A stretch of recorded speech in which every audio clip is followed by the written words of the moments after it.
સવાળો વડાલીના મકોનાનું જીવલીની ઝોપડી કહું છું કે મનુભાઈ ખેલાડી તો છીએ અમે પણ કોઈ દા સંસ્કાર એવા નહીં હાલે પોતાના હાથે બેટિંગ કરીએ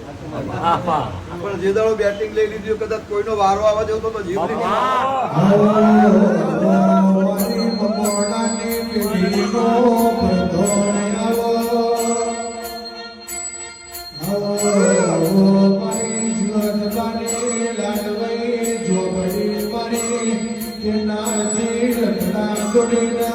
વડાલી